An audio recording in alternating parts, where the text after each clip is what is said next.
प्यारे बुज़ुर्गों, माताओं, भाई और बहनों, हम इंसान हैं, गलतियां करते रहते हैं। इंसानी चोले में जीते जीते यही सोचते हैं कि उसके आगे कुछ और नहीं। तो बार बार संदर्शन सिंह जी महाराज अपने सत्संगों के ज़रिए, अपनी शायरी के ज़रिए हमें ये समझाते चले आए कि हम असल में क्या हैं। ये दुनिया को जिसमें हम जी रहे हैं, ये दुनिया क्या है। और जब हमारी समझ सही होगी तो फिर हम अपनी मंजिल की ओर तेज़ी से बढ़ना शुरू हो जाएंगे। जब भी हम उनके लिखे हुए लफ्ज़ों को पढ़ते हैं तो फिर एक नई ताजगी, एक नया रास्ता, एक नया मोड़ हमारी ज़िंदगी में आ जाता है। एक जगह संदर्शन सिंह जी महाराज ने बड़ा खोल के समझाया है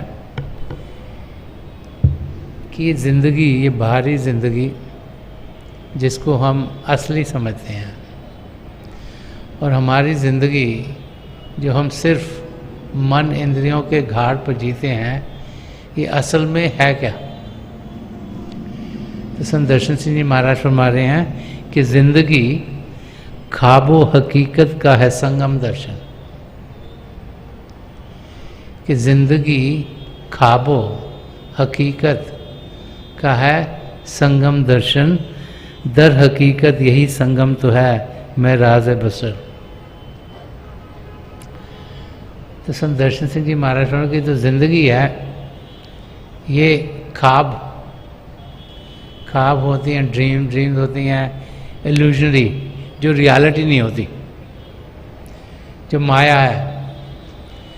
तो ज़िंदगी ख्वाबो हकीकत होता है रियलिटी। तो लाइफ क्या है कि ख्वाब और रियलिटी, सच्चाई और माया का संगम है, वो आपस में जुड़ी हुई हैं। अगर दूध पानी में मिलाया जाए तो घुल मिल जाता है। ऐसे ही ये ज़िंदगी है जिसमें कि माया और असलियत जुड़ी हुई हैं। अब उसमें से दूध को अलग कैसे किया जाए, वो रास्ता संदर्शन सिंह जी महाराज हमें समझाते थे। वही अध्यात्म का रास्ता है कि जो ज़िंदगी ये तो जुड़ी हुई है, लेकिन इसमें वो फरमा रहे हैं कि दर हकीकत यही संगम तो है मैं राज बशर। तो कह रहे हैं ये जो संगम है, इसमें जो हकीकत है, जो सच्चाई है, वही सुप्रीम है। उसी को हमने जानना है, उसी को पहचानना है, उसी से अपनी ज़िंदगी बनानी है। इस समय हम अपने आप को सब शरीर समझते हैं, शरीर के आगे कुछ समझते नहीं। लेकिन ये शरीर भी एक संगम है, शरीर का और आत्मा का। जब तक आत्मा शरीर में है, शरीर जीवित है, उस आत्मा को शरीर से अलग कैसे किया जाए। मौत के समय तो वो आत्मा शरीर को सदा सदा के लिए छोड़ देती है, लेकिन जीते जी मरना, शरीर में जीते हुए आत्मा को शरीर से ऊपर उठाना, आत्मिक अनुभव करना, जब वो हम सीख जाते हैं तो फिर हमारी आत्मा सच्चाई के रास्ते पर कदम बढ़ाना शुरू कर देती है।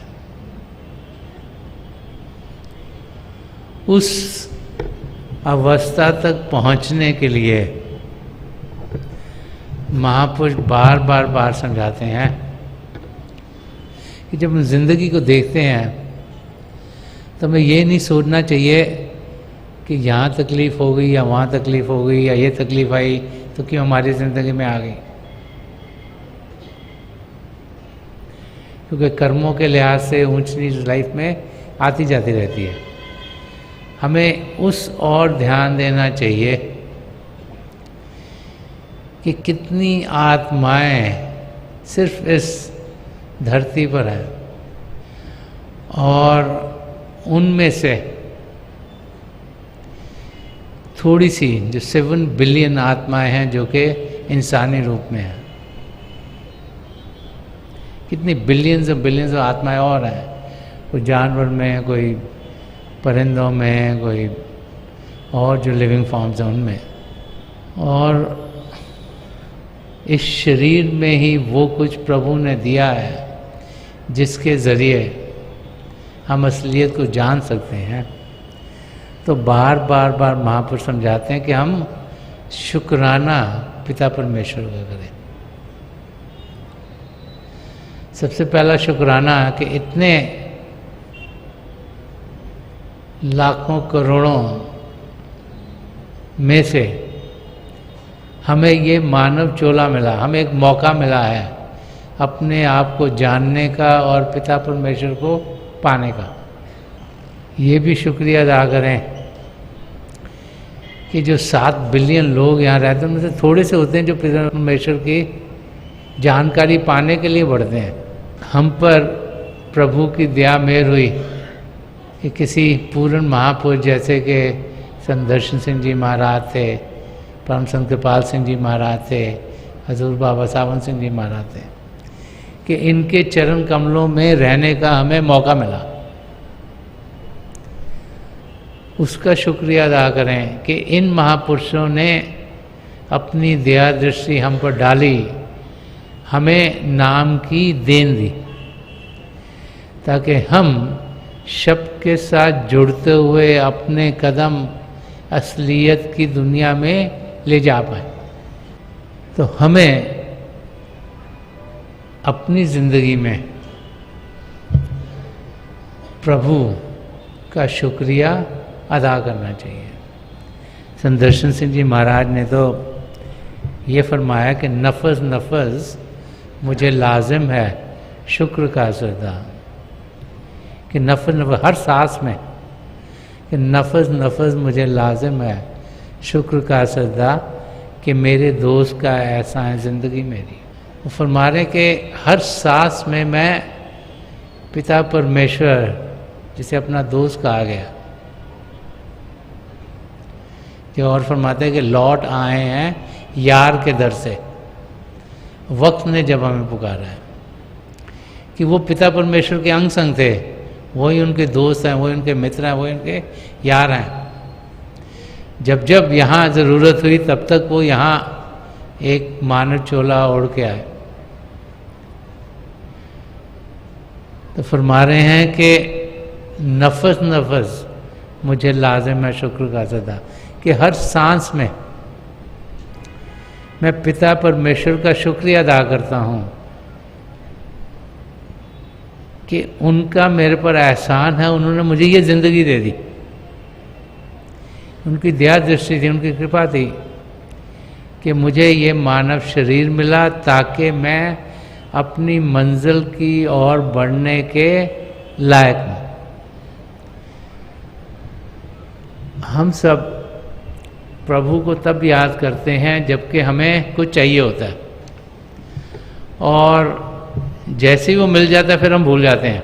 एक वाक़े एक आदमी का था, एक पेड़ के ऊपर चढ़ गया, बड़ा ऊंचा पेड़ था, ऊपर चढ़ गया तो जब टहनी पर था ब्रांच पर, तो एकदम उसने आवाज़ से कड़ कड़ कड़ जैसे ब्रांच टूटने लगी है, एकदम उसने प्रभु को याद करा, प्रभु मुझे बचा लो, धन दौलत वाला था, 1 करोड़ रुपए मैं आपको दूंगा, मुझे बचा लो, मैं धन दौलत अपनी लगा दूंगा गरीबों की मदद के लिए। प्रार्थना करी जा रहा है। उन्होंने देखा कि जो ब्रांच थी वो रास्ते से नीचे आ रही थी, जितना ऊपर था ज़मीन से जब आधे हिस्से में था, कहता है प्रभु प्रभु मुझे बचा लो, मुझे बचा लो, 1 लाख रुपया मैं दान कर दूंगा।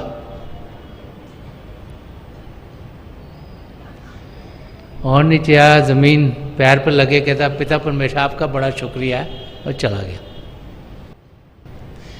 हम लोग प्रभु को तब याद करते हैं जब हमें कुछ ज़रूरत होती है, हम बिजनेस करने की कोशिश करते हैं, और जब हमें लगता है हम दुनिया की चीज़ों में व्यस्त हैं, तब पिता परमेश्वर की याद हमें आती नहीं। तो महापुरुष समझाते हैं कि हमें प्रभु का शुक्रिया अदा करना चाहिए हर पल हर क्षण। और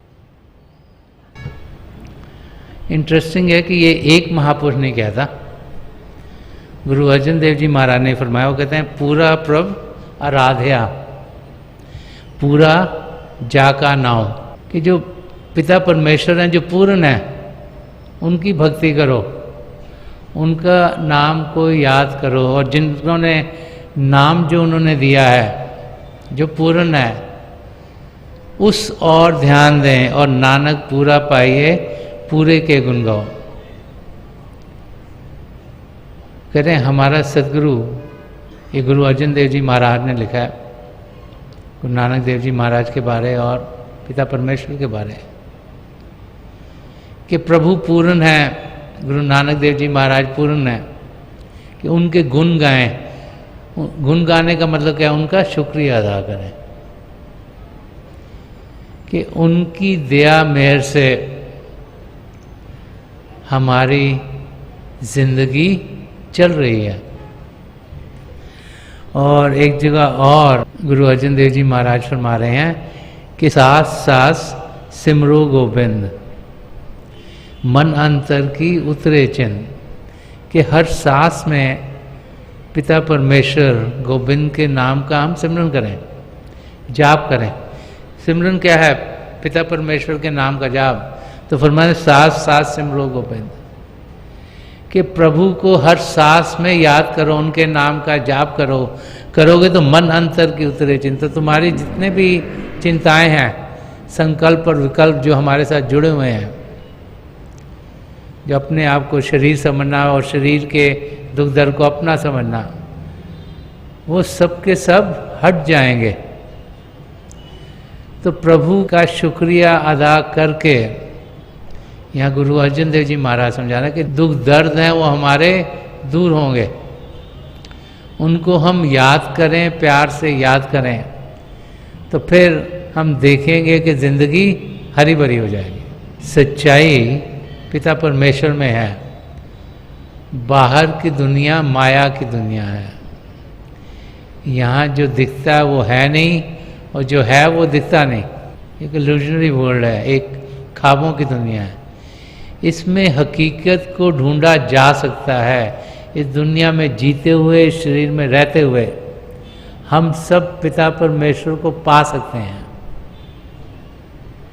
करना ये है कि ध्यान बाहर से हटाकर अंदर की दुनिया में करना। जब ध्यान अंदर की दुनिया में करेंगे तो हम देखेंगे कि हमारे कदम अपनी मंजिल की ओर तेजी से बढ़ पा रहे हैं। और अगर ध्यान सिर्फ बाहर की दुनिया में रहा तो फिर बाहर के रंगों को देखते हुए जो समय हमें मिला है इस शरीर में, वो हमारा समय बर्बाद हो जाएगा। हर एक की ज़िंदगी सीमित है, कोई 50 साल जीता, कोई 60 साल जीता, कोई 100 साल जीता। अगर उस समय में हमने ध्यान प्रभु की ओर नहीं किया और उस समय सिर्फ बाहर की चीज़ों को करते करते ही गुजर गया, तो फिर ये मौका हाथ से निकल जाएगा और दोबारा फिर पता नहीं कब ऐसा मौका मिले। तो महापुरुष बार बार कहते हैं कि ध्यान पिता परमेश्वर की ओर रखें, तो हम देखेंगे कि हम प्रभु की नज़दीकी कितनी जल्दी पा लेते हैं। संत दर्शन सिंह जी महाराज, जिन्होंने बहुत कुछ रूहानियत के बारे में कहा और कुछ इशारे भी किए कि उनकी ज़िंदगी कैसे थी। एक जगह फरमाते हैं कि अज़ल के बाद हयाते अबद की मंजिल है। कहते हैं मौत, अज़ल मौत को कहते हैं कि अज़ल के बाद हयाते अबद की ज़िंदगी है। हयाते अबद का मतलब होता है हमेशा रहने वाली ज़िंदगी, जिसे कहते हैं अमर इंसान हो गया। और आगे ये फरमाया कि जुज़्बे खाके शहीदा है ज़िंदगी मेरी। जो शहीद होते हैं वो अमर हो जाते हैं। और यही संत दर्शन सिंह जी महाराज कह रहे हैं कि जो अमर होने वाली ज़िंदगी वही मेरी ज़िंदगी है। कहते हैं कि शहीद कई किस्म के होते हैं।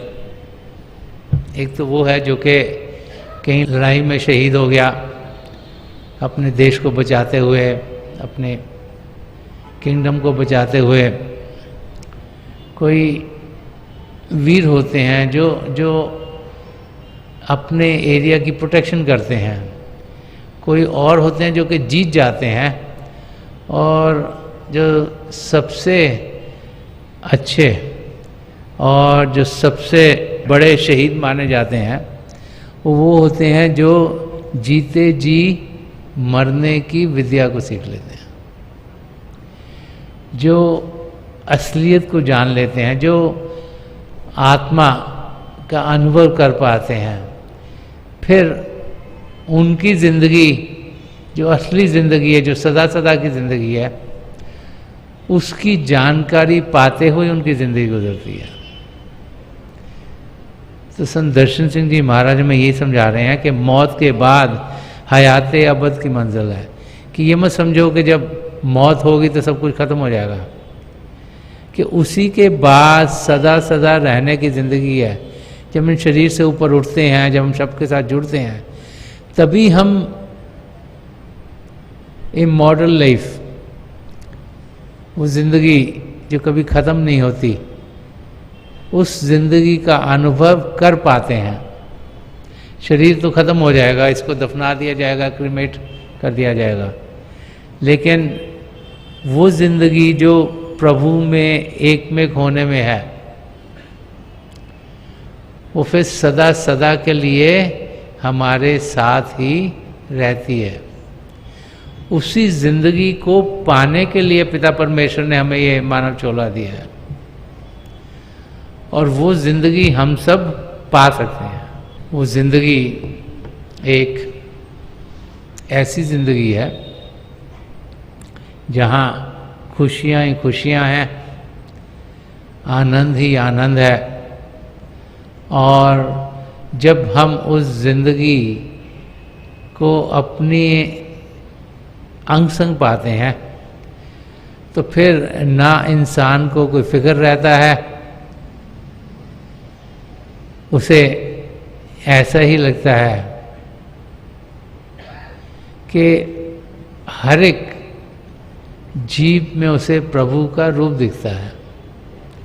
संत दर्शन सिंह जी महाराज ने एक जगह और फरमाया कि मिली वो मैं कि मैं सरसार हो गया साकी, हर आदमी से मुझे प्यार हो गया साकी। कि जब उस अवस्था पे पहुँचते, उस स्टेट पर पहुँचते हैं, तो जो हमारे सदगुरु के ज़रिए हमें देन मिली होती है, जो प्रभु के शब्द के साथ हम जुड़ते हैं, जो उसका नशा है वो इतना गहरा है कि हर एक जीव में से हमें प्रभु के दर्शन होने शुरू होते हैं और खुद ब खुद लगाव हर एक के साथ होना शुरू हो जाता है। जब हमें ये अनुभव हो कि हम अपने अंदर प्रभु के दर्शन कर पा रहे हैं, तो अंडरस्टैंडिंग इंसान की क्लियर हो जाती है कि अगर हम अपने अंदर पिता परमेश्वर के दर्शन कर सकते हैं, तो फिर हम जो बाकी लोग हैं जिनको मिलते हैं वो भी अपने अंदर पिता परमेश्वर के दर्शन कर पाते हैं। और फिर समय के साथ हर एक में हमें प्रभु का ही रूप दिखना शुरू हो जाता है। और जब प्रभु का रूप किसी में दिखेगा तो हमारी ओर से फिर शांति और प्रेम ही उनकी ओर बढ़ेगा। उस जिंदगी को हमने पाना है। हम सब उस जिंदगी को पा सकते हैं। उसके लिए ये ज़रूरी है कि ध्यान पिता परमेश्वर की ओर करें। और प्रभु की ओर ध्यान करना, ज्योति और श्रुति के साथ जुड़ते हुए शरीर को अंदर के मंडलों में लेके जाना, ये तब पॉसिबल होता है जब हम शुक्रिया अदा कर सकें। एक वाक़या संत कृपाल सिंह जी महाराज सत्संगों में सुनाया करते थे कि एक दिन किसी व्यक्ति ने धरती माता से पूछा कि तुम्हारे ऊपर तो बड़े बड़े पहाड़ हैं, जैसे हिमालय हैं और बड़े बड़े पहाड़ हैं, तो इसका बोझ तुमको नहीं लगता? तो धरती ने कहा नहीं नहीं मुझे इसका कोई बोझ नहीं लगता। उस व्यक्ति ने कहा वो बड़े बड़े दरिया तुम्हारे बीच में हैं और फिर ये दरिया जाके समुद्र में बन जाते हैं, उनमें तो पानी पानी इतने देर पानी है, तो उसका भार तुमको नहीं लगता? तो धरती माता ने कहा कि नहीं उसका तो मुझे कोई भार नहीं लगता। फिर उस व्यक्ति ने कहा इतने सारे इंसान हैं, 7 बिलियन तो इंसान हैं, और कितने जानवर हैं और कितने और जीव हैं जो तुम्हारे ऊपर हैं, जो घूमते कभी यहाँ खड़ा कभी वहाँ खड़ा है, तो उससे तुमको कोई हलचल नहीं होती? तो धरती ने कहा नहीं नहीं मुझे उनकी कोई तकलीफ नहीं होती। तो इंसान सोचने लगा, उनका कोई किसी चीज़ से तुम्हें तकलीफ नहीं होती? तो धरती माँ ने कहा हाँ मुझे तकलीफ एक चीज़ से होती है। तो उनको क्या है वो चीज़? उन्होंने कहा कि जब ये जितने भी जीव हैं इस धरती पर, जब ये प्रभु का शुक्रिया अदा नहीं करते, ये जीव जो मानव चोले में है, जब ये पिता परमेश्वर का शुक्रिया अदा नहीं करता तो मुझे बहुत तकलीफ होती है। तो संत कृपाल सिंह जी महाराज हमें समझाया करते थे कि हमें उस अवस्था में जीना है जहाँ पर हम प्रभु का शुक्रिया अदा करें, तभी हम देखेंगे कि हमारी वो बेस बनेगी जिसके ज़रिए हम अपने कदम असलियत के रास्ते पर बढ़ा सकते हैं। हम में से हर एक पिता परमेश्वर को पा सकता है। हमें अपने आप को पाक करना है, अपने आप को साफ करना है, अंदर की दुनिया में झांकना है। सब कुछ हमारे भीतर है, कुछ भी बाहर नहीं है। कदम अंदर की दुनिया में जाए। अभी क्या हमारा सारा ध्यान दुनिया की चीज़ों में लगा रहता है, वहाँ से ध्यान हटाना है हमने और पिता परमेश्वर की ओर करना है। और वो कैसे होगा? जब हम सिमरन करेंगे, प्रभु के नाम का जाप करेंगे, हर सांस में उसे याद करेंगे, उसको याद करना ही उसके नाम का जाप करना है। और जब प्रभु का शुक्रिया अदा करेंगे तो हम देखेंगे कि ध्यान दुनिया से हटेगा और अपने अंदर जब हम सफाई पाएंगे, जब मन इंद्रियों के घाट से ऊपर उठेंगे, तो फिर हम पिता परमेश्वर के दर्शन कर सकते हैं। प्रभु कहीं आसमान में नहीं, कहीं जाने की जरूरत नहीं, वो हम सबके भीतर बसे हुए हैं।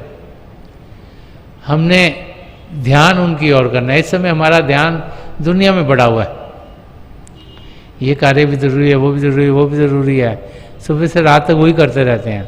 जो काम सबसे इम्पॉर्टेंट है, जो अपने आप को जानना है, पिता परमेश्वर को पाना है, उस और हमारा ध्यान नहीं जाता। हमारा ध्यान सिर्फ बाहर की चीज़ों में रहता है। तो हमें बाकायदगी से समय निकालना है ताकि हम ध्यान पिता परमेश्वर की ओर कर पाएँ। और जब हमारा ध्यान प्रभु की ओर होगा तो फिर जिंदगी खुशियों से ही भरपूर होगी। संत दर्शन सिंह जी महाराज हमें समझा गए हैं कि कैसे हम अंदर की दुनिया में बढ़ सकते हैं, कैसे बाकायदगी से रोज़ाना सिमरन करके हम मन को शांत कर सकते हैं, ताकि दिन भर जब भी हमें कोई मौका मिले, जबकि हम कोई मानसिक काम नहीं कर रहे, तो हम सिमरन करें। उसके ज़रिए क्या होगा? हमारा सिमरन पक्का होगा। तब हम अभ्यास के लिए जब बैठेंगे तो सिमरन खुद ब खुद चलता रहेगा और हमारा अभ्यास बहुत अच्छा होगा। हमें सिमरन करने की और कुछ ध्यान देने की ज़रूरत नहीं।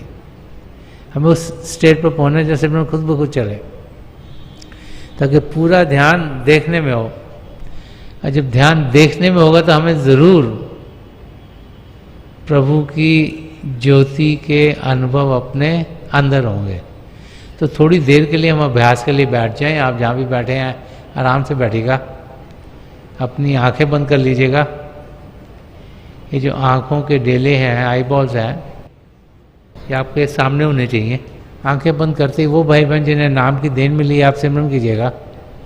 जो भाई बहन यहाँ नए हैं, आप पिता परमेश्वर के किसी भी जाति नाम का जाप कर सकते हैं। जाप मन ही मन करना, ऊंचा नहीं दोहराना।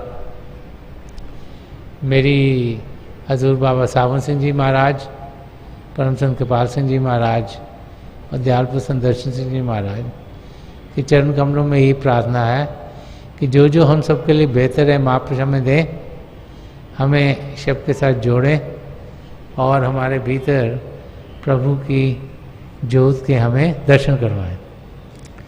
थोड़ी देर में मैं आपको इस बैठक से उठाऊंगा और मेरी शुभकामनाएं आप सबके साथ हैं।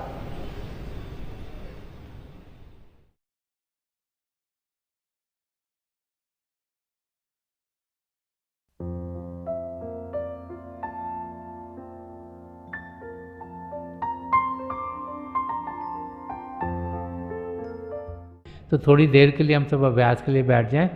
आप जहाँ भी बैठे हैं आराम से बैठिएगा, अपनी आंखें बंद कर लीजिएगा। ये जो आई बॉल्स आँखों के डरने सीधे सामने फोकस हो, जैसे हार्ट से सामने आप फोकस हो। आंखें बंद करते ही वो भाई बहन जिन्हें नाम की देन मिली है आप सिमरन कीजिएगा। और जो भाई बहन यहाँ नए हैं, आप पिता परमेश्वर के किसी भी जाति नाम का जाप कीजिएगा। जाप मन ही मन करना, ऊंचा नहीं दोहराना। मेरी प्रभु के चरण कमलों में और जो पिछली संचय के महापुरुष हैं हजूर बाबा सावन सिंह जी महाराज, परम संत कृपाल सिंह जी महाराज और दयाल प्रसन्न दर्शन सिंह जी महाराज के चरण कमलों में यही प्रार्थना है कि जो जो हम सबके लिए बेहतर हो ये महापुरुष हमें दें, हमें सबके साथ जोड़ें और हमारे भीतर प्रभु की ज्योत के हमें दर्शन करवाएं। थोड़ी देर में मैं आपको इस बैठक से उठाऊंगा और मेरी शुभकामनाएं आप सबके साथ हैं।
छोड़ दीजिए जी, प्लीज लीव ऑफ।